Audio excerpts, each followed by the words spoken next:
بسم اللہ الرحمن الرحیم الم تر کیف فعل ربک باصحاب الفیل الم یجعل کیدہم فی تضلیل وارسل علیہم طیرا ابابیل ترمیہم بحجارۃ من سجیل فجعلہم کعصف مأکول۔ جو ہمارے کلاسیکل اسکالرز ہیں ان کی میں نے آپ کو یہ ٹرانسلیشن آپ کے سامنے میں پیش کر رہا ہوں، اور چونکہ یہ ٹرانسلیشن آلموسٹ تمام کلاسیکل اسکالرز کی ایک ہی ہے، اس وجہ سے I'm not referring to any particular translation. You can just pick up any translation and it will be a representative of that translation regarding those classical scholars. So, جو پہلی چیز ہمارے classical scholars کہتے ہیں وہ یہ ہے کہ سورہ کے مخاطب نبی صلی اللہ علیہ وسلم ہیں، یعنی سامنے وہ ہیں۔ چنانچہ یہ جو کہا گیا کہ الم ترى کیف، have you not seen how، تو have you میں you سے مراد کیا ہے؟ نبی صلی اللہ علیہ وسلم۔ So ترجمہ کیا ہوگا کہ have you not seen how your Lord dealt with the people of the elephant؟ Did he not foil their treacherous plan and sent down against them swarms of birds? They pelted them with clay stones, and God made them like straw eaten away.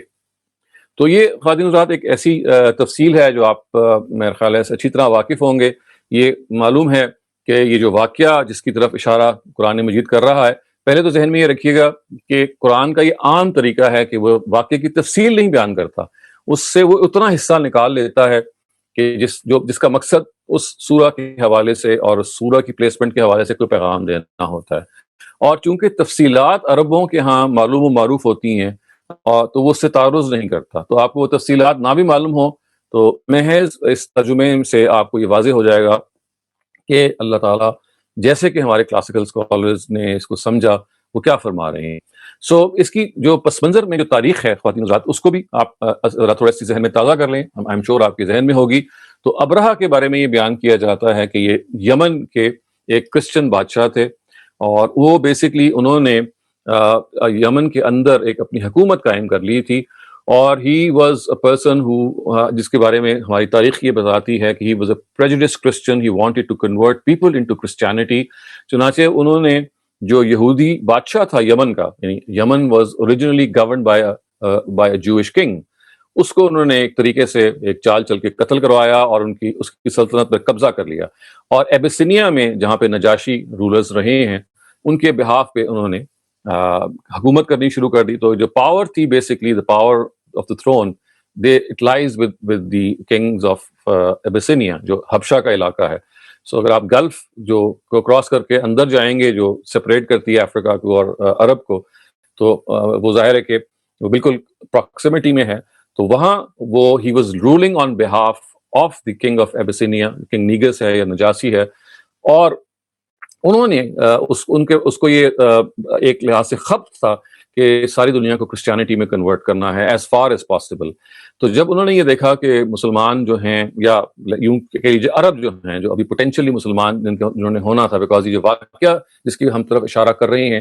یہ نبی صلی اللہ علیہ وسلم کی ولادت کے سال پیش آیا، تو اسی وجہ سے نبی صلی اللہ علیہ وسلم کی جو سال ولادت ہے، the year that he was born is called عام الفیل or the year of the field or the year of the elephant، because یہ جو واقعہ ہے جس سال وہ پیدا ہوئے ہیں 575 عیسوی، 573 72 یہ مختلف ڈیٹس ہیں جس میں یہ پیش آیا۔ سو اس میں یہ کہا جاتا ہے کہ انہوں نے ایک ہی بلٹ اے ہیوج کیتھیڈرل ان یمن، اور یمن کا جو کیپٹل ہے وہ سنا ہے۔ سو سنا کے اس کیپٹل میں انہوں نے ایک کیتھیڈرل کو کنسٹرکشن کی، اور ساتھ ہی انہوں نے یہ چاہا کہ عربوں کے یہاں چونکہ حج ہوا کرتا تھا، ظاہر ہے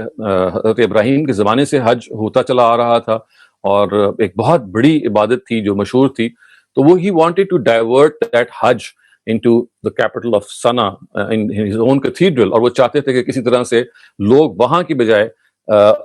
وہی اسٹیٹس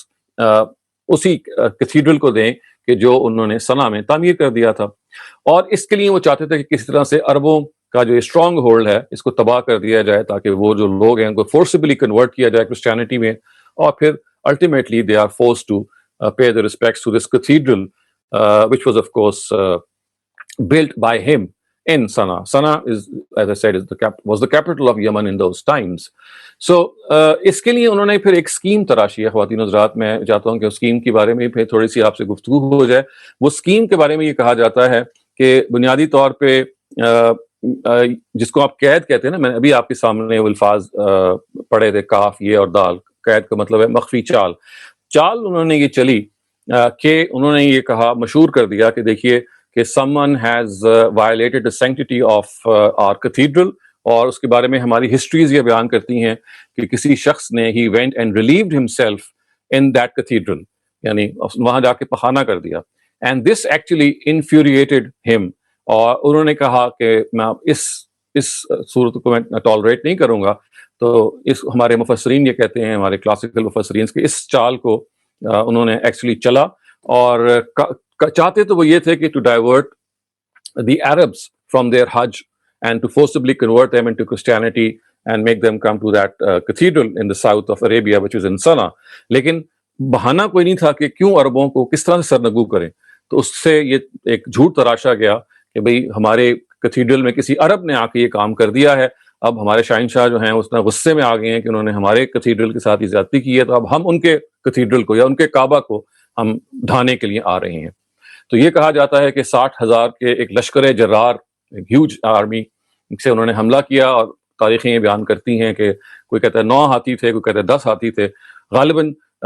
جو بھی ان کی تعداد رہی ہوگی، چونکہ عربوں کے ہاں میں ہاتھی کوئی خاص مشہور نہیں تھے اور وہ ان سے بہت زیادہ واقف بھی نہیں تھے، تو ان کے لیے بڑی اچنبے کی چیز تھی کہ اگر ہاتھی وغیرہ حملہ کریں. اسی وجہ سے اصحاب الفیل سے یہ واقعہ جو ہے وہ موسوم کیا جاتا ہے. چنانچہ جب انہوں نے حملہ کیا تو یہ کہا جاتا ہے کہ وہ اتنی بڑی فوج تھی کہ حضرت عبد المطلب اس زمانے میں زندہ تھے، جو نبی صلی اللہ علیہ وسلم کے دادا ہیں. اور جب انہوں نے یہ دیکھا کہ یہ معاملہ جو ہے یہ ہماری پہنچ سے باہر ہے، سو انہوں نے اللہ تعالیٰ سے دعا کی، اور اللہ تعالیٰ سے دعا کر کے وہ پہاڑوں میں چلے گئے جو مکہ کے پاس ہی پہاڑ تھے، اور یہ کہا کہ بھئی ہم تو اللہ تعالیٰ کے گھر کا دفاع نہیں کر سکتے، اور اللہ تعالیٰ کے اس گھر کا دفاع اگر کریں گے تو خود خداوند تعالیٰ ہی کریں گے. اور ہمیں پھر یہ معلوم ہے کہ جو ہمارے جو کلاسیکل اسکالرز ہیں وہ اس کو ایسے بیان کرتے ہیں کہ اللہ تعالیٰ نے پھر جب یہ ادھر سے حملہ ہوا تو یہ کہا جاتا ہے کہ جھنڈ کے جھنڈ پرندے بھیجے ان لارج نمبرز، اور وہ جو پرندے تھے ان کی بیکس میں، ان کی جو منکار چونچ جو ہوتی ہے اس میں، اور ان کے پنجوں کے اندر وہ بڑے بڑے پتھر تھے، وہ پتھر انہوں نے ابرہہ کے لشکر کو مارے، اور وہ بالکل تہس نہس ہو گیا اور بالکل پامال ہو گیا. وادی محصر میں، جو مکہ کے پاس یہ ایک وادی ہے، جب آپ حج کرتے ہیں آپ کو یاد ہوگا محصر کی وادی کا ذکر آتا ہے. اور پھر ایک تعفن پھیل گیا، لاشیں جو تھیں وہ ڈھیر ہو گئیں، اور یہ کہا جاتا ہے کہ یہ جو ایک بہت بڑا فلڈ پھر اللہ تعالیٰ نے بھیجا، ہیوج اماؤنٹ،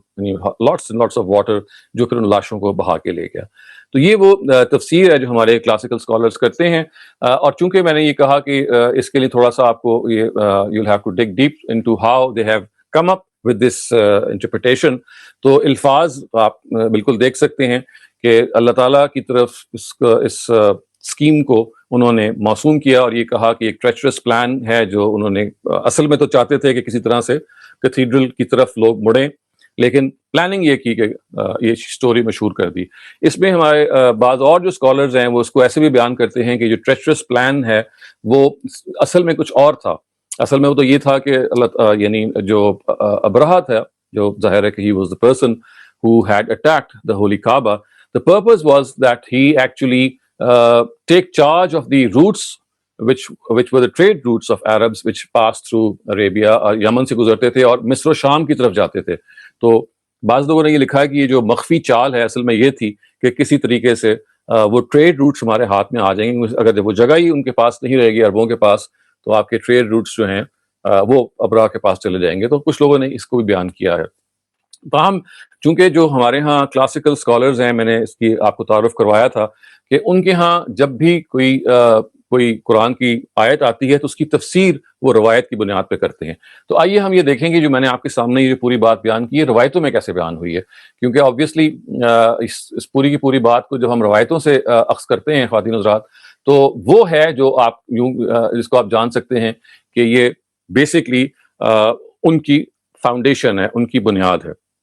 تو تبری آپ کو یہ معلوم ہے کلاسیکل اسکالرز کے ہاں جو اصل کتاب ہے جو تفسیر بالروایا کا یہ ایک خزانہ ہے، وہ تفسیر تبری ہے. عربی زبان میں ہے، ابھی اردو زبان میں منتقل نہیں ہوئی. سو اس میں آپ یہ دیکھیں گے کہ جس بنیاد پہ انہوں نے اس پوری کی پوری انٹرپریٹیشن کو رکھا ہے اس کی فاؤنڈیشن رکھی ہے، وہ اس میں کوئی مرفوع روایت موجود نہیں ہے، یا نبی صلی اللہ علیہ وسلم سے کوئی روایت موجود نہیں ہے، نمبر ایک۔ صحابہ کرام سے بھی کوئی روایت موجود نہیں ہے، یعنی صحابہ کرام سے بھی کوئی روایت موجود نہیں ہے۔ نمبر تھرڈ ٹیئر میں جو تابعین ہیں ان سے روایات ملتی ہیں۔ گویا کہ آپ یوں سمجھیے کہ نبی صلی اللہ علیہ وسلم کے رخصت ہونے کے 60-70 سال کے بعد جو تابعین ہیں وہ اس بات کو بیان کر رہے ہیں، نہ نبی صلی اللہ علیہ وسلم اس بات کو اس کے بارے میں اس سورہ کی تشریح اس طرح سے کر رہے ہیں، نہ کوئی صحابی اس کی تشریح اس طرح سے کر رہا ہے۔ ایک سورس جو ہے جو بہت بڑی سورس ہے وہ تابعین ہے، اور یہ بھی آپ کے سامنے میں اس کا تھوڑی سی تفصیل بیان کرتا ہوں۔ اور جو دوسری بہت بڑی سورس ہے وہ سیرت ابن اسحاق ہے۔ ابن اسحاق آپ نے نام سنا ہوگا، محمد ابن اسحاق ابن یسار، یہ اولین سیرت نگاروں میں سے ہیں۔ 150 ہجری میں ان کا انتقال ہوتا ہے، اور انہی کی جو سیرت ہے، اس کو اگرچہ یہ مدون شکل میں موجود نہیں تھی، اس کو بعد میں شائع کیا گیا اس کے مختلف ایکسرپٹس لے کے مختلف جگہوں سے، کیونکہ اس کی جو روایت ہے یعنی اس کتاب کی محمد بن اسحاق سے مختلف شاگردوں نے کی ہے، ان شاگردوں کی روایت کو اکٹھا کر کے پھر ان کی اس سیرت کو ریکنسٹرکٹ کیا گیا ہے، اور اسی سے پھر سیرت ابن ہشام ایک اور کتاب ہے۔ ابن ہشام جو ہیں وہ ابن اسحاق کے شاگرد ہیں، اور انہوں نے اس کو پھر دوبارہ سے ریکنسٹرکٹ کیا ہے وہاں سے۔ تاہم اس وقت وہ میرا موضوع نہیں ہے، کیونکہ اس کے بارے میں ہمارے محققین جو کچھ بھی کہتے ہیں وہ آلریڈی ان روایات کو جو ہم یہاں ڈسکس کریں گے وہ اس میں آ جاتا ہے، اور اس پہ جو تنقید یا اس پہ جو تفصیل ہے وہ بھی آپ اسی کے ذیل میں جان لیں گے۔ چنانچہ دو ہمارے تابعین ہیں جو اس کی تفسیر بیان کرتے ہیں، ایک عبید بن عمیر ہیں اور دوسرے قتادہ ہیں۔ عبید بن عمیر یہ کہتے ہیں کہ قال طیر سوداء تحمل الحجارہ فی اظافیرها ومناقیرها، یعنی وہ یہ کہتے ہیں، میں نے اس کا ترجمہ نہیں کیا، آپ ترجمہ سن لیں، آپ چاہیں تو نوٹ بھی کر سکتے ہیں، کہ کالے پرندے جو تھے وہ نمودار ہوئے، اور وہ اٹھائے ہوئے تھے اپنی اظافیر، یعنی ظفر کی جمع الجمع ہے، اس کو کہتے ہیں جو آپ کی جس کو آپ کو پنجے کہتے ہیں، جس کو آپ مخلب کہتے ہیں نا، یہ جو کلاز جن کو آپ کہتے ہیں، تو کلاز کے اندر they had those stones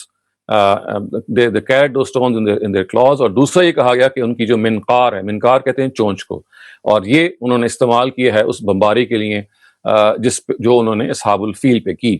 دوسرے جو اس میں راوی ہیں جو تبری اس کو بیان کرتے ہیں وہ قتادہ ہیں۔ قتادہ جو ہیں، قتادہ ابن دعامہ جو ہیں، یہ مشہور تابعی ہیں، اور وہ یہ کہتے ہیں کہ قال کانت مع کل طیر ثلاث احجار حجران فی رجلیہ حجر فی منقارہ فجعلت ترمیہم بہا۔ اس کا مطلب یہ ہے کہ ہر پرندے کے پاس 3 پتھر تھے، یعنی ہر پرندہ 3 پتھر اٹھائے ہوئے تھا، 2 پتھر تو اس نے اپنے جو دونوں کلاز ہیں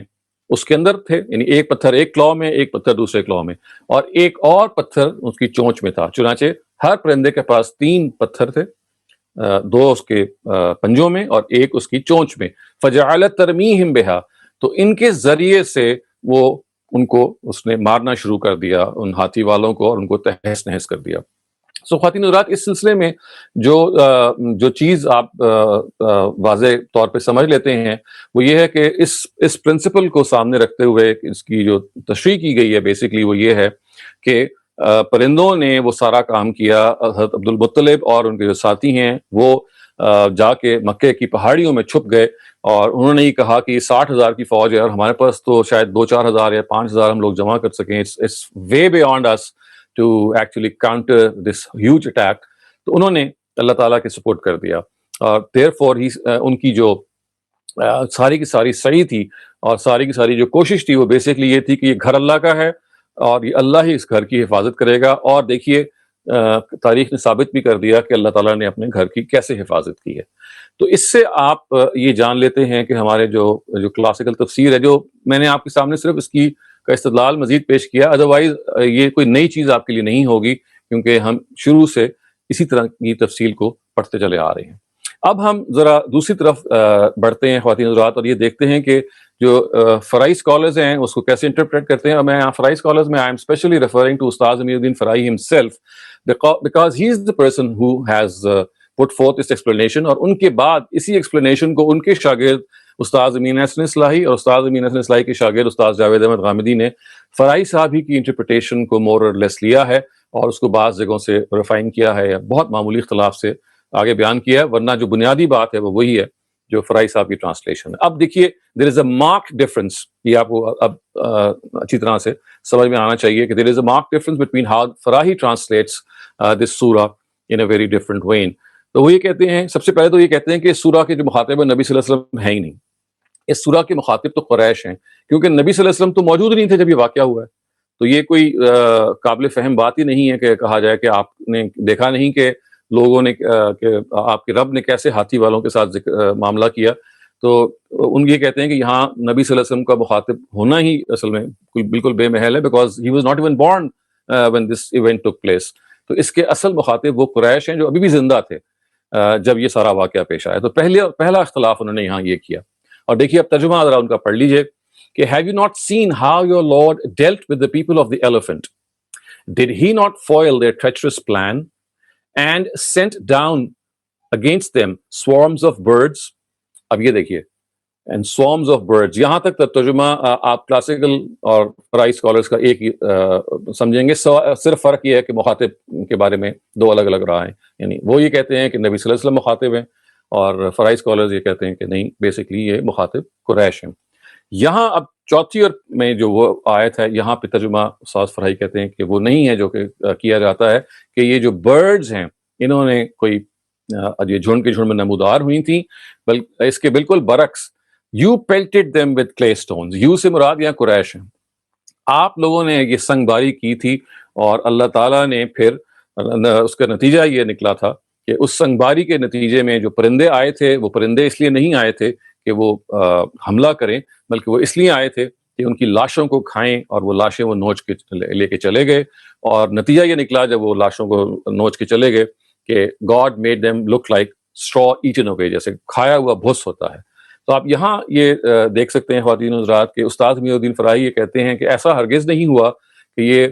پرندے جو تھے انہوں نے حملہ کیا تھا, بلکہ قرآن مجید کی روح سے یہ حملہ اصل میں قریش نے کیا تھا. اور اس کی وہ کچھ تفصیل بیان کرتے ہیں, اور وہ تفصیل میں آپ کے سامنے ابھی پیش کیے دیتا ہوں. لیکن آپ یوں دیکھ لیجئے کہ ترمیہم کا جو ورڈ ہے اصل میں یہ ہے پوائنٹ آف کنٹینشن. یہ میں آپ کے سامنے دوبارہ ذرا اس کا ٹیکسٹ ڈسپلے کر رہا ہوں. عربی کے لحاظ سے دونوں کی گنجائش ہے. چنانچہ اب یہ دیکھیے کہ جو آیت نمبر 4 ہے جو یہ کہہ رہی ہے ترمیہم, اس کا ترجمہ یہ بھی ہو سکتا ہے جو کلاسیکل اسکالرز نے کیا کہ ترمیہم سے مراد یہ ہے کہ وہ جو پرندے آئے تھے انہوں نے پتھر پھینکے. یعنی یہ ترجمہ ممکن ہے ترجمہ, اور یہ بھی ترجمہ ممکن ہے جو فرائی صاحب نے کیا. یعنی گرامیٹیکلی دونوں پاسبل ہے, بیکاز جو فیل بنتا ہے, جو اس کی انفلیکشن بنتی ہے فیل کی, وہ دونوں کے لحاظ سے ٹھیک بیٹھتی ہے. ترمی کا فیل جو ہے جب وہ اس طرح سے بولا جاتا ہے تیر کے لیے بھی اور مخاطب کے لیے بھی, جب مخاطب ہو تو وہ دونوں اس میں صحیح بیٹھ جاتے ہیں. لیکن استاد فرائی کہتے ہیں کہ ان کی ترجیح یہ ہے کہ قریش نے یہ کام کیا. اور یہ کیوں وہ یہ کہتے ہیں, وہ یہ کہتے ہیں کہ اصل کا جو صورت واقعہ ہے جس کی وہ دلائل بھی دیتے ہیں آپ کو, وہ یہ تھی کہ جب ابرہہ نے حملہ کیا, اور وہ حملہ ظاہر ہے کہ ان کی اس کا جو کاؤنٹر اٹیک ہے یا اس کی جو ڈیفینس ہے, that was virtually very difficult for the Arabs. تو یہ نہیں انہوں نے کیا کہ وہ چلے گئے اور جا کے چھپ گئے غاروں میں اور سپرد کر دیا یہ کعبہ اللہ تعالیٰ کے دشمنوں کے پر, بلکہ اصل میں یہ ہوا کہ وہ جا کے انہوں نے پتھر وغیرہ جو وادی محصر میں تھے ان کو جمع کیا, اور وہ جو مکے کی پہاڑی تھی اس سے انہوں نے وہ پتھر پھینکے. وہ پتھر پھینکے اور تو اپنا کام انہوں نے کر دیا جو وہ کر سکتے تھے, اس سے زیادہ وہ کچھ کر نہیں سکتے تھے. تو اللہ تعالیٰ نے ان کی پھر مدد یہ کی کہ ایک بہت زبردست طوفان جو تھا اس کو اٹھایا. وہ جو طوفان تھا وہ بنیادی طور پہ انہی پتھروں کو جو وہ پھینکتے تھے ان کو اتنی تیزی کے ساتھ پروپیل کرتا تھا کہ وہی پتھر تھے جو جا کے پھر ان ہاتھیوں کو اور ان کے ہاتھی اور سواروں کو اور ان کی فوج کو لگے, اور جس کے نتیجے میں وہ بالکل ڈھیر ہو گئے. اور جب وہ ڈھیر ہو گئے تو پھر یہ جو پرندے تھے یہ پتھر مارنے نہیں آئے تھے جو اس کا قرآن ذکر کرتا ہے, بلکہ یہ ان کی لاشوں کو کھانے آئے تھے. اور اس کے لیے پھر انہوں نے بہت سارے دلائل دیے ہیں. انہوں نے کلام عرب سے استشہاد کیا ہے. انہوں نے یہ بتایا کہ دیکھیے اس وقت کی جو معاصر تاریخ ہے, اس زمانے کے جو لوگ ہیں جو عرب شاعر زندہ تھے, انہوں نے اس ایونٹ کو کیسے ریکارڈ کیا ہے. انہوں نے زبان سے استدلال کیا ہے اور انہوں نے اللہ تعالیٰ کے قانون سے استدلال کیا ہے. تو میں یہ چاہتا ہوں کہ یہ جو آپ کے سامنے ابھی ان کا نتیجہ فکر میں نے صرف پیش کیا ہے, لیکن جو استدلال وہ کرتے ہیں وہ آپ کے سامنے آ جائے. لیکن اس سے پہلے کہ میں آپ کے سامنے وہ استدلال پیش کروں, ایک مرتبہ پھر اس بات کو تازہ کر لیجئے کہ استاد محی الدین فرائی کی جو انٹرپریٹیشن ہے وہ یہ ہے کہ عربوں نے ہرگز یہ نہیں کیا کہ اللہ تعالیٰ کے گھر کو سپورٹ کر دیا کہ لوگ حملہ کریں اور اللہ تعالیٰ خود بجائے اور چنانچہ جو پرندے تھے وہ آئے اور انہوں نے ابرہا کے اس لشکر کو تہس نہس کیا، بلکہ on the contrary what happened was کہ گریلا وارفیئر کی طرح پہ، because if had they face the enemy in the open, ان کو آنے دیتے تو they would have virtually been left with no chance to defend the house of God. تو طریقہ انہوں نے اختیار کیا، they went over to the mountains, وہ جو عرب جو مکے کی پہاڑیاں ہیں، اور وہاں جا کے جو کنکر پتھر تھے اس کے ذریعے سے جب وہ لشکر قریب آیا تو اس پہ وہ زور زور سے پتھر پھینکے ہیں.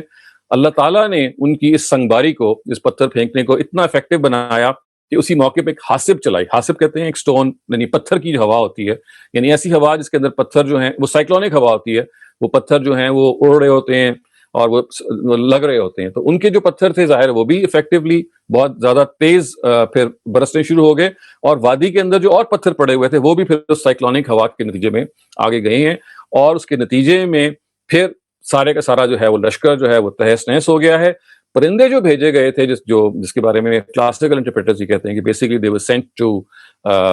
With those stones. استاد فراہی یہ کہتے ہیں کہ نہیں ایسا نہیں ہے، عرب شاعری میں بھی یہ بات بالکل عام ہے، اور عربوں کے ہاں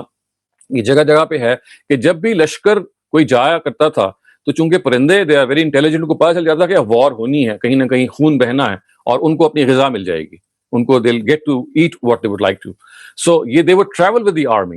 wherever the army would go, because whenever the war would take place and there would be casualties, so they would find their fodder. So basically وہ جو پرندے آئے ہیں وہ لاشوں کو نوچنے کے لیے they just fell upon those dead bodies, those cadavers, and therefore they ate their food for as a matter of fact. اس تفصیل کو خواتین حضرات آپ ذہن میں رکھیے. اس کے بعد اب میں چاہتا ہوں کہ آپ کے سامنے جو استاذ فراہی نے جو یہ ترجمہ کیا ہے اس کی جو میجر ان کی جو کنسرنز ہیں، جو ان کی آراء ہیں، وہ بیان کروں جس کی بنیاد پہ انہوں نے یہ ترجمہ کیا. نمبر 1، جو سب سے پہلی چیز جس کو وہ ترجیح دیتے ہیں اپنے اس ترجمے میں، جس کی بنیاد پہ وہ یہ کہتے ہیں کہ دیکھیے اللہ تعالیٰ کا جو قانون ہے جو انہوں نے قرآن مجید میں جگہ جگہ بیان کیا ہے، وہ یہ ہے کہ جب اللہ تعالیٰ کوئی ذمہ داری انسان کو دیتے ہیں تو وہ یعنی یا تو ذمہ داری وہ اپنے پاس رکھیں گے تو سارے کام وہ خود کریں گے. جب وہ ذمہ داری انسان کو دیتے ہیں تو پھر وہ یہ توقع کرتے ہیں کہ جو کچھ انسان کر سکتا ہے وہ کرے، اللہ تعالیٰ وہ جو گیپ ہے اس کو وہ پورا کریں گے. اور یہ وہ جگہ جگہ پہ اس کو قرآن کو کوٹ کرتے ہیں، کہتے ہیں کہ دیکھیے بنی اسرائیلی کی آپ مثال لے لیجئے کہ جب ان کو فلسطین کے اندر جانے کے لیے کہا کہ جائیے، یہ اب یہ سرزمین اللہ تعالیٰ نے آپ کے لیے مقدر کر دی ہے، تو یاد کیجئے کہ سورہ مائدہ میں ورڈز تھے ان کے کیا تھے کہ فَاذْهَبْ أَنْتَ وَرَبُّكَ فَقَاتِلَا إِنَّا هَاهُنَا قَاعِدُونَ. موسیٰ تم جاؤ اور تمہارا رب جو ہے فلسطین میں جاؤ، ہمارے سے تو وہ جگہ جائے نہیں جاتی، بیکاز اگر ہم جائیں گے تو وہاں تو لوگ بڑے زور آور ہیں، وہ ہمیں زیر کر لیں گے، ہم تو یہاں بیٹھے ہیں. إِنَّا هَاهُنَا قَاعِدُونَ. We are going to just sit here, you and your God go and enter the land. اور نتیجہ کیا نکلا اس کا؟ نتیجہ اس کا یہ نکلا کہ اللہ تعالیٰ نے پھر ان کے لیے صحرا نوردی 40 سال تک مقدر کر دی. And for 40 years they wandered in that desert for not complying with God's directive. So پھر انہوں نے مثال دی اس چیز کی. آپ دیکھیے کہ قرآن مجید یہ کہتا ہے کہ ان تنصر اللہ ینصرکم، کہ تم پہلے اپنے لیے جو تم کر سکتے ہو وہ پہلے کرو گے تو خدا جو ہے وہ اپنی ذمہ داری پوری کرے گا. قریش they were custodians of the بیت اللہ. The بیت اللہ was given in their custodianship. تو جب وہ دیا گیا تھا تو اس کے بعد یہ ہو نہیں سکتا کہ وہ they shirk the responsibility اور وہ کہیں یہ اللہ کا گھر ہے لہٰذا اللہ ہی اس کو نپٹیں گے. نہیں، اللہ تعالیٰ نے اپنی کسٹڈی میں تو رکھا ہی نہیں تھا. اللہ تعالیٰ نے کہا کہ بھئی میں نے گھر بنوا دیا ابراہیم سے، اب یہ آپ کی تحویل میں ہے، یہ آپ کی کسٹڈی میں ہے. Now therefore you are responsible. تو یہ اللہ تعالیٰ نے جو قانون بیان کیے ہیں قرآن مجید میں سورہ بقرہ میں، یہی دیکھیے کہ سورہ جنگ بدر کی اگر آپ مثال لے لیں کہ جو لشکر جرار قریش کا حملہ کرنے کے لیے آیا تھا اس کے جواب میں 313 لوگ تھے. they were outnumbered, simply outnumbered, لیکن they did what they were supposed to do. پھر خدا نے اپنی مدد نمودار کی اور فرشتوں نے پھر مسلمانوں کی طرف سے بھی لڑائی لڑی اور پھر سارا وہ واقعہ پیش آیا جو آپ دیکھ سکتے ہیں. غرض یہ کہ استاذ فراہی یہ کہتے ہیں کہ یہ جو بات ہے کہ بس they abandoned the house of God to these people or to Abraham کہ وہ آئے اور جو مرضی کرے. This is against what the Quran has specified کہ جب کوئی چیز آپ کی ذمہ داری میں دی جاتی ہے تو خدا توقع یہ کرتا ہے کہ آپ اپنے حصے کا کام کریں گے تو خدا will add to it. So therefore جب انہوں نے اپنے حصے کا کام کیا وہ کیا تھا کہ they could only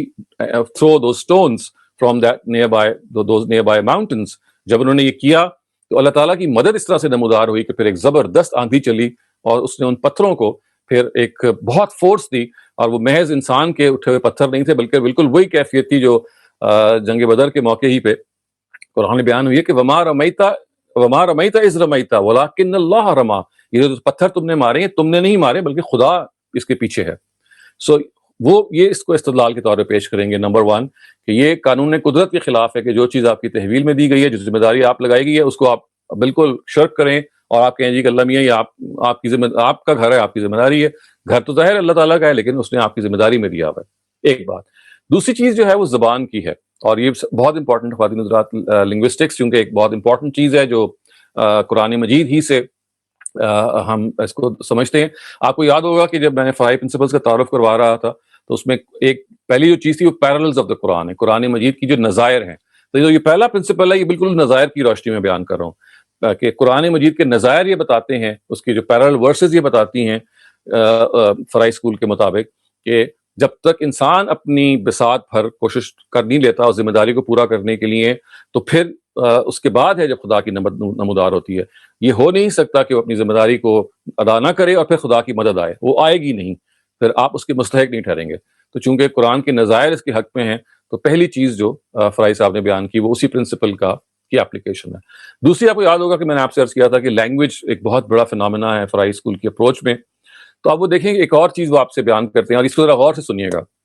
وہ یہ کہتے ہیں کہ یہ ترمیہم کا جو فعل ہے، ترمیہم کا مطلب ہے پتھر مارنا. پتھر مارنے کے اندر اس کو ایسے کر کے مارا جاتا ہے، ایسے، you see it's like this, اور یو تھرو اٹ ڈاؤن، اور you throw it horizontally, you can throw it up, you can throw it vertically, جس طرح سے بھی چاہیں. لیکن یہ فلاخن کا یا زور بازو کا اس کے اندر امپیکٹ ہوتا ہے. جبکہ پرندے تو ایسے اڑے ہوتے ہیں نا، تو دے کے not through, they cannot hit, they cannot throw the way we throw. یعنی اس میں ایسے جو آپ بازو بینڈ کر کے مارتے ہیں نا فورس ایکسٹرا، اس کو رما کہتے ہیں عربی زبان میں. یہ جو پرندے ہیں یہ تو ظاہر ہے اپنی بیکس میں، اپنے چونچوں میں جو لے کے جا رہے تھے وہ ذرے تھے، اس کے لیے جو ورڈ عربی زبان میں موضوع ہے وہ ہے ٹو ڈراپ دیم. جیسے انہوں نے اپنی بیک اپنی چونچ کھولی ہوگی، وہ گر گیا ہوگا. انہوں نے اپنے پنجوں کو کھولا ہوگا، وہ گر گیا ہوگا. تو رما کا فعل گرنے پہ بولا نہیں جا سکتا. یعنی یہ تھوڑی سی باریکی، اگر آپ عربی زبان نہ بھی جانتے ہو، آپ اس کی تفصیل سن لیں کہ ہم جیسے انگریزی میں یا اردو میں کہتے ہیں نا to throw something in this way, when I throw something I pull it back and then use my shoulder، میں شولڈر کے زور کو استعمال کر کے پھینکتا ہوں. اس کو عربی زبان میں رما کہتے ہیں. پرندے they are not equipped for this purpose،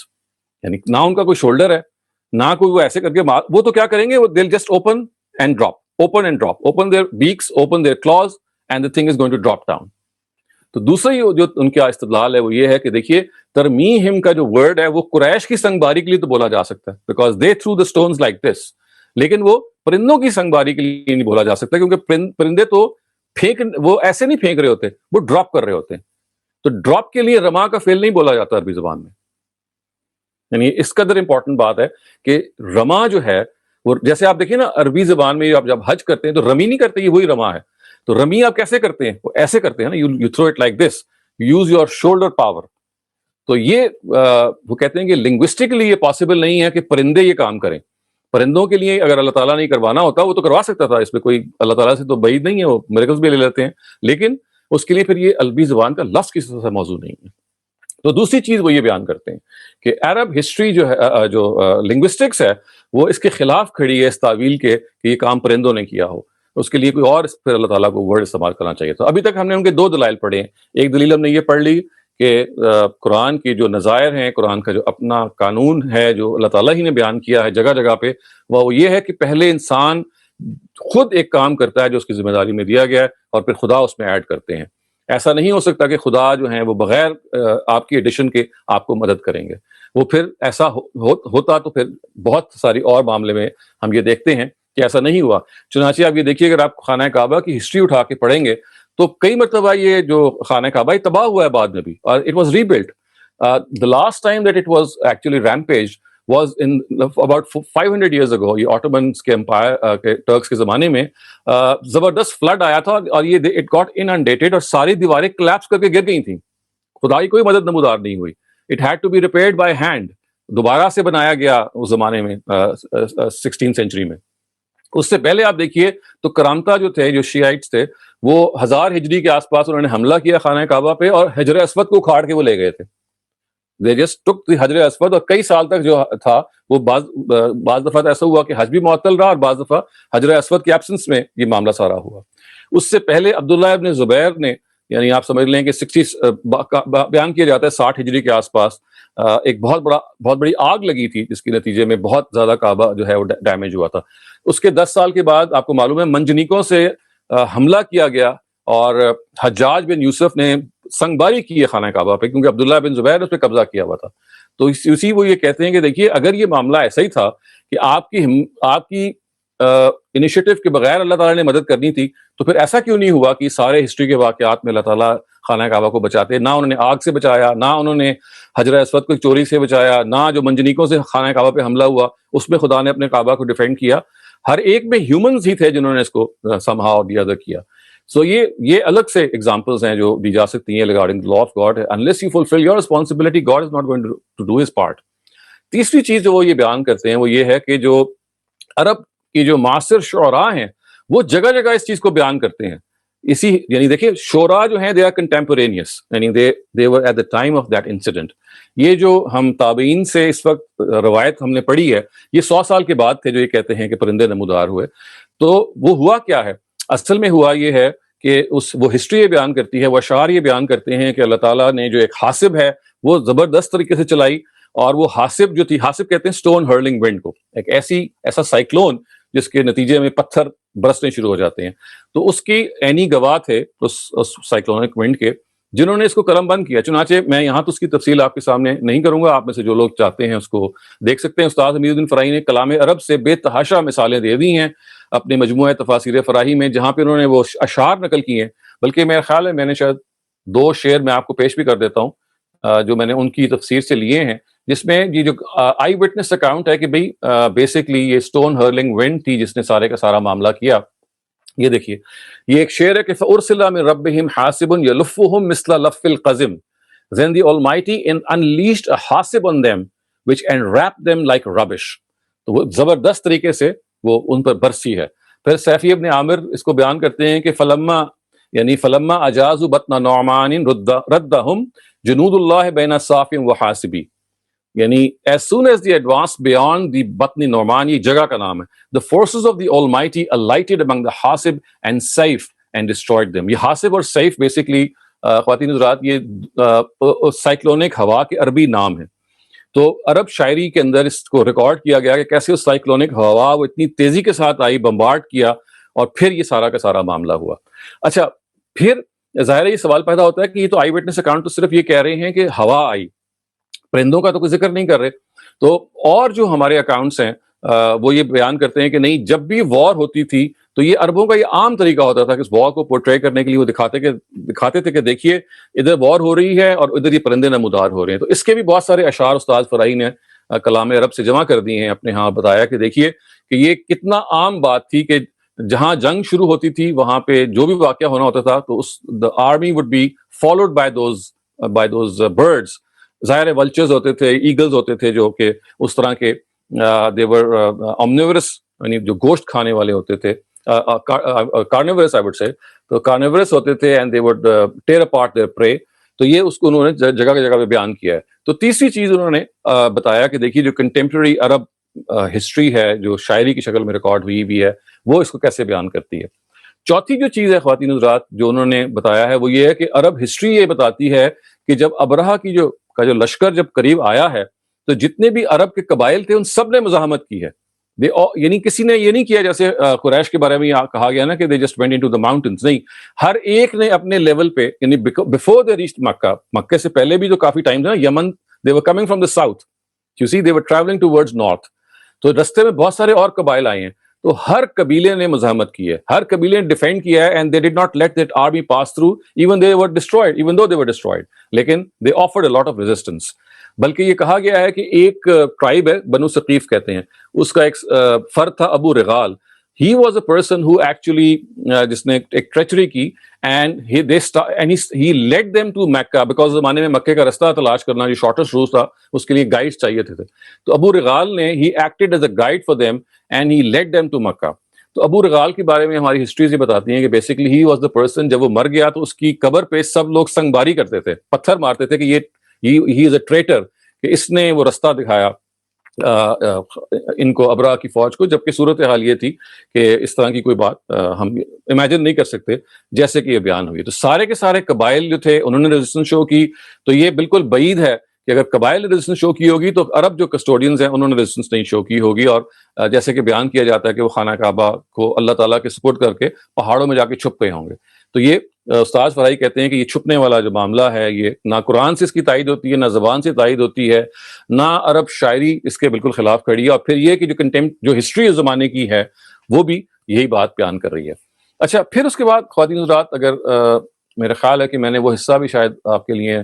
شاید تیار کیا ہے جہاں پہ ایکچولی انہوں نے یہ بتایا کہ دیکھیے روایتیں ایسی ہیں کہ جو اصل میں دو طرح کی روایتیں ہیں. یعنی ایک روایت تو ظاہر ہے وہی ہے کہ جو بنیادی طور پہ آپ یوں کہہ لیجئے کہ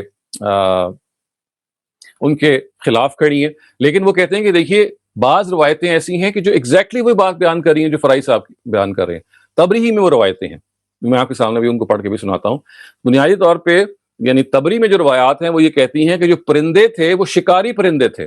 جو شکار کو کرنے کے لیے آتے ہیں نا، شکار کو کھانے کے لیے آتے ہیں، یہ وہ پرندے تھے.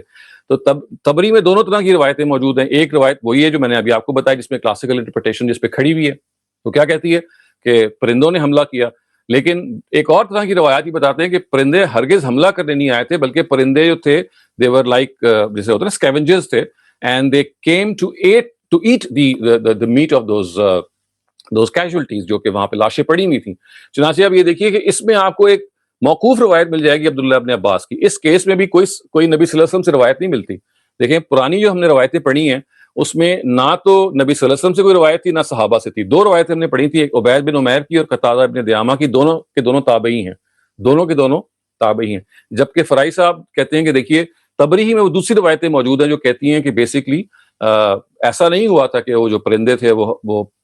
کنکر لے کے آئے تھے، بلکہ پرندے آئے ضرور تھے لیکن ان کا مقصد آنے کا کیا تھا؟ ان کا مقصد آنے کا یہ تھا کہ وہ جو لاشیں ہیں ان کو وہ کھائیں گے.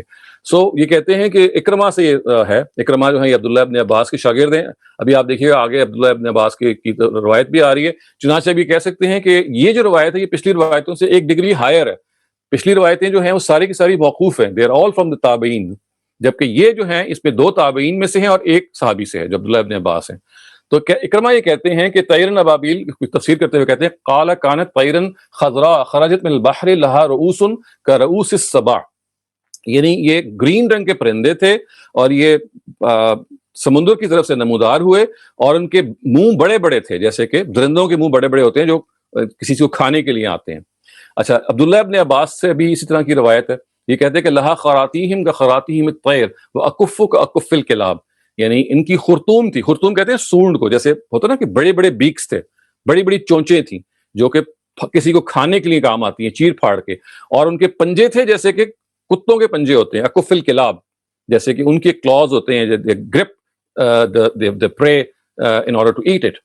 پھر اسی طرح سے سعید بن جبیر کی روایت ہے اور وہ دیکھیے وہ یہ کہتی ہے کہ یہ پرندے باقاعدہ کھانے کے لیے آئے تھے. وہ کیا ہے کہ قال طیر خضر لہا مناقیر صفر تختلف علیہم، یعنی کچھ ہرے پرندے تھے جن کی جو چونچیں تھیں وہ سنہری تھیں، صفر کہتے ہیں سنہری کو، اور وہ باقاعدہ ان پر حملہ کر کے ان کو کھا رہے تھے. ان کا مقصد یہ تھا کہ وہ آئیں اور ان لاشوں کو تلپٹ کریں. یہ وہ چیز ہے جو خواتین حضرات میں یہ کہہ سکتا ہوں کہ اس سورہ کے حوالے سے دونوں تعویلات ہیں. یعنی استاذ فراہی یہ کہتے ہیں کہ زبان کے لحاظ سے قرآن کے قانون جو میں بیان ہوئے ہیں، اس کے نظائر موجود ہیں، اس کے لحاظ سے جو کنٹمپریری شاعری ہے اس کے لحاظ سے، اور پوری کی جو پوری سورہ ہے جو یہ بیان کر رہی ہے کہ قریش نے جو اس کی ذمہ داری تھی اس کو جو جس طرح سے وہ پورا کیا، وہ ایسے کیا کہ ان کی جو اپنے اینسسٹرز تھے جو عربز تھے، جو عبد المطلب ہیں ظاہر ہے اسی قبیلے کے تھے، انہوں نے وہ جا کے وادی محصر سے وہ پتھر مارے. وہ پتھروں کا جو حال ہے وہ بیان کیا گیا ہے عرب شاعری کے اندر، اور بہت سارے انہوں نے اس کے اشعار نقل کر دیے ہیں. اور جیسے میں نے کہا کہ اس میں جو اہم ترین بات ہے وہ یہ ہے کہ عربی زبان میں جو رما کا فعل ہے، رمی کا جو فعل ہے، it is always spoken for things who are thrown like this and not dropped from above.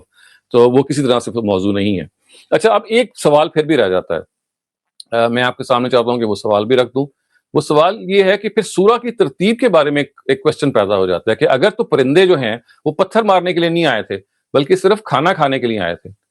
یا ان لاشوں کو کنزیوم کرنے کے لیے آئے تھے، تو یہ وہ تنقید ہے جو استاد ابو العلا مودودی نے ایکچولی فرائی صاحب پہ کی ہے، اور انہوں نے کہا کہ اگر تو وہی بات ہوتی جیسے کہ فرائی صاحب کہتے ہیں، تو پھر اصل میں صورت یہ ہونی چاہیے تھی کہ یہ جو الفاظ ہیں نا فجعلہم کعصف ماکول، یہ پہلے آتے، یعنی ہونا ہی چاہیے تھا کہ الفاظ یہ ہوتے کہ الم یجعل کیدہم فی تضلیل، پھر یہ آتا کہ ترمیہم بحجارۃ من سجیل فجعلہم کعصف ماکول وارسل علیہم طیرا ابابیل، کیونکہ ارسل علیہم کا جو فعل ہے پرندوں کا جو کھانا ہے یہ تو آخر میں ہے نا سب سے، یہ اس کو پہلے کیوں کر دیا؟ یعنی ارسل علیہم طیرا ابابیل کہ ان پر پرندے بھیجے گئے، اگر وہ پرندے کھانے کے لیے آئے تھے تو جب وہ کھانا تو اس وقت ہوگا نا کہ جب وہ بھس بن گیا تھا، یعنی بھس بننے سے پہلے، سو ترمیہم بحجارۃ من سجیل کے بعد اس آیت کو ہونا چاہیے تھا، تاکہ یہ کہا جائے کہ وہ تم اس کو پتھر مارتے تھے، اس کے بعد وہ جو پرندے تھے ان کو نوچ کے کھاتے تھے، اور نتیجہ یہ نکلتا تھا کہ وہ بھس بن جاتا تھا۔ تو مودودی صاحب نے اپنی تفسیر کے آخر میں فرائی صاحب پہ یہ تنقید کی ہے کہ دیکھیے اس کے نتیجے میں یہ سورہ کی ترتیب خراب ہو جاتی ہے، آیتیں مختلف ہو جاتی ہیں۔ اس کا جواب پھر استاذ امین احسن اصلاحی نے اپنے استاذ یعنی استاذ فرائی کی اس تفسیر کا جواب دیا ہے، اور یہ بتایا کہ دیکھیے کچھ لوگ اس سے واقف نہیں ہیں کہ قرآن مجید کے اندر بعض دفعہ ایسا ہوتا ہے کہ نتیجے کو پہلے رکھ دیا جاتا ہے،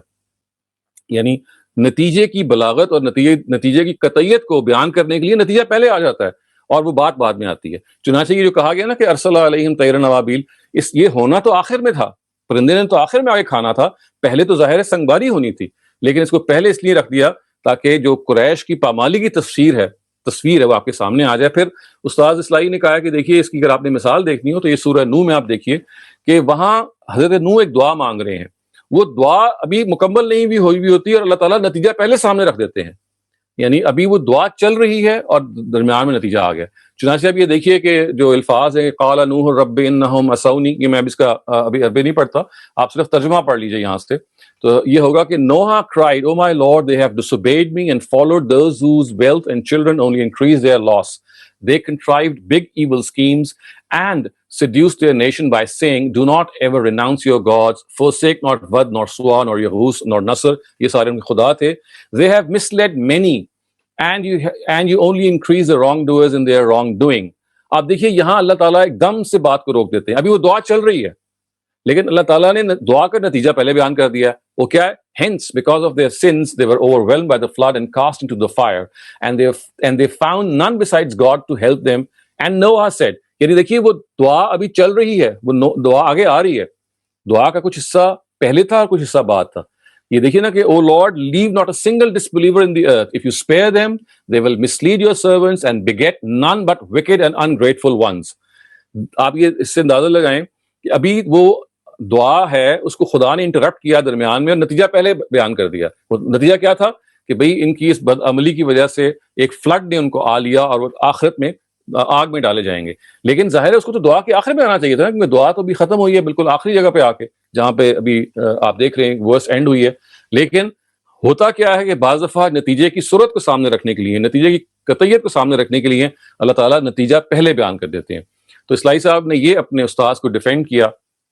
ہے، اور آپ اس کی تفصیل دیکھنا چاہیں گے تو انہوں نے اپنی تفسیر میں بھی بیان کر دی ہے، جس سے یہ واضح ہوتا ہے کہ بیسکلی اگر ارسل علیہم طیرا ابابیل کے جو الفاظ ہیں وہ اگر بعد میں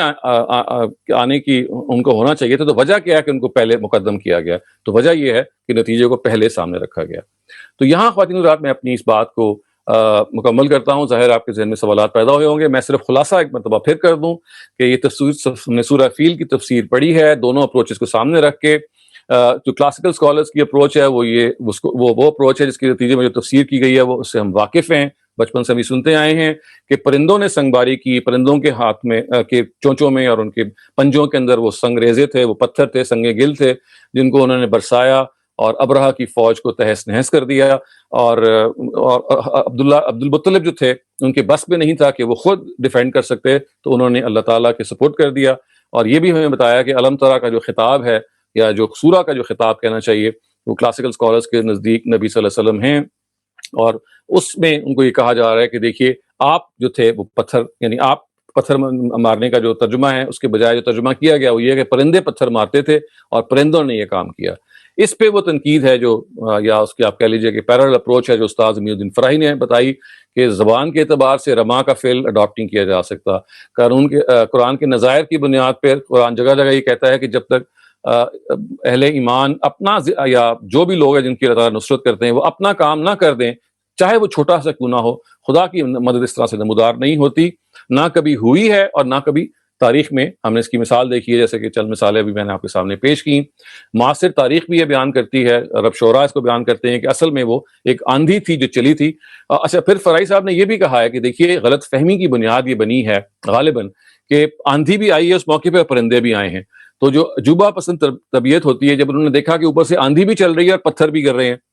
اور دیکھا کہ پرندے بھی ہیں, تو انہوں نے امیجن یہ کیا کہ گویا یہ پرندے ہی پتھر مار رہے ہیں. حالانکہ جو آئی وٹنسز اکاؤنٹ ہیں وہ تو بس یہ بتا رہے ہیں کہ آندھی چل رہی ہے اور پتھر گر رہے ہیں. تو بجائے اس کے کہ وہ یہ دیکھتے ہیں کہ وہ جو آندھی ہے وہ خدا کی چلائی ہوئی ہے, وہ جو پتھر ہیں وہ قریش نے مارے ہوئے ہیں جن کو خدا نے ایک آندھی کی شکل میں تبدیل کر دیا اپنی فورس سے,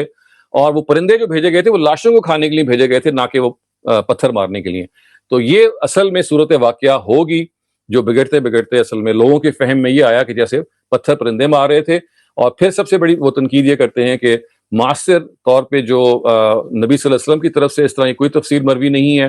صحابہ کرام جو ہیں اس طرح کی کوئی تفسیر نہیں کرتے. یہ پہلی مرتبہ تابعین کی طرف سے تفسیر سامنے آتی ہے, اور مزید یہ کہ تابعین اور ایک صحابی ایسے ہیں جو وہ تفسیر کر رہے ہیں جو خود فرائی صاحب نے کی ہے کہ پرندے بنیادی طور پہ بھیجے گئے تھے لاشوں کو کھانے کے لیے, اور پتھر مارنے والے اصل میں قریش تھے. تو اس طرح وہ کہتے ہیں کہ نہ صرف یہ کہ زبان و بیان بلکہ حدیث, جس کو وہ اس موقع پہ وہ یہ کہیں گے کہ تابعین کی جو قول ہے وہ بھی ان کی تائید میں کھڑے ہیں. تو چنانچہ تابعین کے اقوال سے لے کے اور قرآن کی زبان سے لے کے اور قرآن کے قانون سے لے کے وہ یہ کہتے ہیں کہ یہی وہ تعویل ہے کہ جو اصل میں ٹھیک ہے. اور اس پہ جو اعتراض پیدا ہوتا ہے وہ استاذ ابوالعلا مودودی نے کیا, اور وہ بڑا اچھا اور بڑا ویلڈ اعتراض ہے کہ بھئی اگر یہ ایسے ہے تو پھر ارسلہ علیہم طیرا ابابیل کی جو آیت تھی اس کو آخر میں آنا چاہیے تھا, کیونکہ پہلے آنے کا کیا مطلب ہے. اس کا جواب بھی پھر استاذ فراہی کے شاگرد استاد اصلاحی نے یہ بتایا کہ دیکھیے یہ وجہ اس کی یہ ہے کہ بعض دفعہ نتیجہ پہلے بیان کر دیا جاتا ہے اور اصل فعل بعد میں آتا ہے, اور قرآن میں اس کے نظائر موجود ہیں.